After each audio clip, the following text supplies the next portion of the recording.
The diplomatic quarters aboard the Celestial Harbinger had never been so tense. Ambassador Hazel Morrison stood in the center of the crystalline chamber, acutely aware of the 3 pairs of enormous golden eyes fixed upon her. The Valkyrie Queen, Matriarch Sixthara, loomed 15 feet tall, her iridescent exoskeleton rippling with barely contained rage. "You dare tell me?" The Queen's voice resonated through the translatters, each word dripping with venom, "that my sons, the royal princes of the Valkyrie Empire, are WHERE." Hazel swallowed hard but maintained her composure. 20 years of diplomatic training had prepared her for many scenarios. This was not one of them. "Your Majesty, if you would please allow me to explain." "Explain." The Queen's mandibles clicked furiously, and the temperature in the room dropped several degrees. Her attendants skittered backward, their smaller forms trembling. "My sons have been missing for 6 standard hours. We have searched every deck, every cargo hold, every possible location on this vessel. And you're telling me they're sleeping on a human?" "Technically, Your Majesty, they're sleeping with a human. There's a difference." The Queen's roar shook the entire diplomatic wing. Hazel barely managed to keep her feet. "Take me to them. Now." Hazel nodded crisply to her security detail and led the furious alien monarch through the corridors of the massive diplomatic vessel. Behind them, the Queen's entire entourage followed guards, advisors, and what Hazel suspected were several weapons specialists. This first contact mission was rapidly deteriorating into an intergalactic incident. They arrived at the human residential quarters, and Hazel palmed open the door to Unit 347. "Please, Your Majesty, I must ask that you remain calm." But the Queen had already pushed past her, her massive form barely fitting through the doorway designed for human proportions.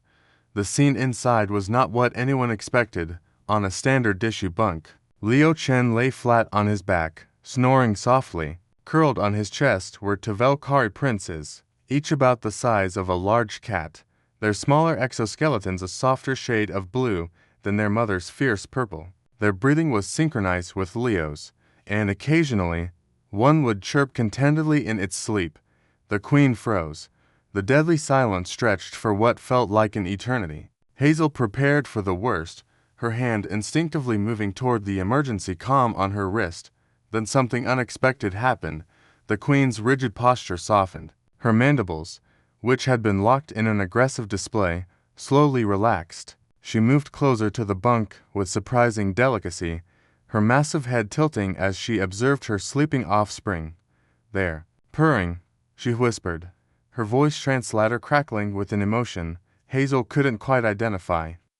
"Yes, Your Majesty," Hazel said carefully. "Dr. Chen is our xenobiologist. He's been studying cross-species comfort responses. Your sons apparently wandered into his lab during their exploration of the ship. According to the security footage, they were distressed. We believe they got separated from their caretaker.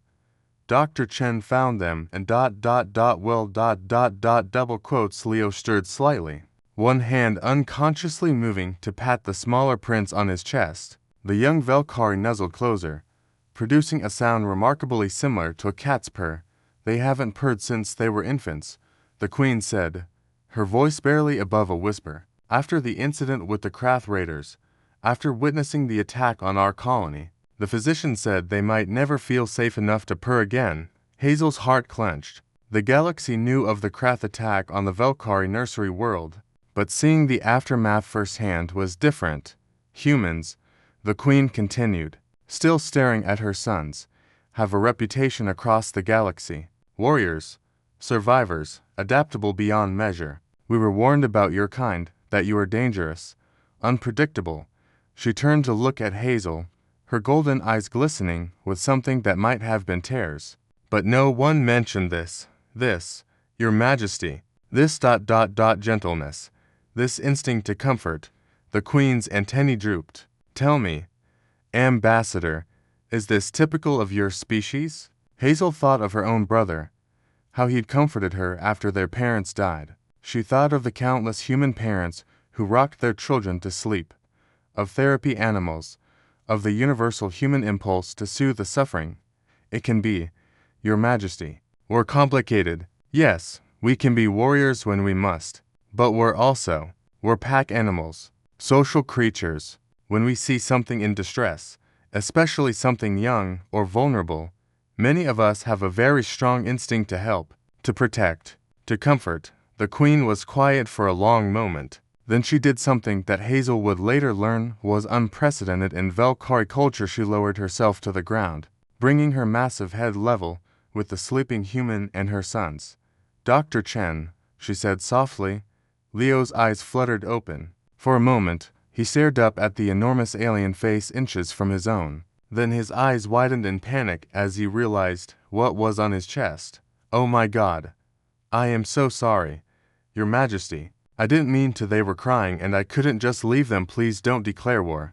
"Peace, Dr. Chen," the queen said, and there was warmth in her voice now. "You have given my sons something I could not, the feeling of safety. For that, you have my gratitude." She carefully scooped up both princes, who chirped sleepily in protest. As she cradled them against her chest, she turned to Hazel. "Ambassador Morrison, I came aboard this vessel prepared to negotiate a standard trade agreement. But I see now that humanity has something far more valuable to offer the Velkhari Empire than technology or resources." "What's that, Your Majesty?" The queen looked down at her sons, who had already fallen back asleep in her arms, still purring softly. "Hope, alliance, friendship." She met Hazel's eyes. "In a galaxy full of predators and prey, your species somehow manages to be both and neither. You are warriors who comfort the wounded, survivors who refuse to let others suffer alone. This is humanity's true strength." As the queen departed with her entourage, the young princes still purring in her arms, Hazel turned to Leo, who sat on his bunk looking thoroughly bewildered. "Dr. Chen, I believe you just secured the most important alliance in human history." Leo blinked. "I just gave them belly rubs and hummed some Beatles songs." Hazel smiled. "Exactly. That's the most human thing you could have done. And in the vastness of space, aboard a ship full of diplomats and warriors, two species found common ground in the simplest of truths, that sometimes the greatest act of strength is knowing when to be gentle. End.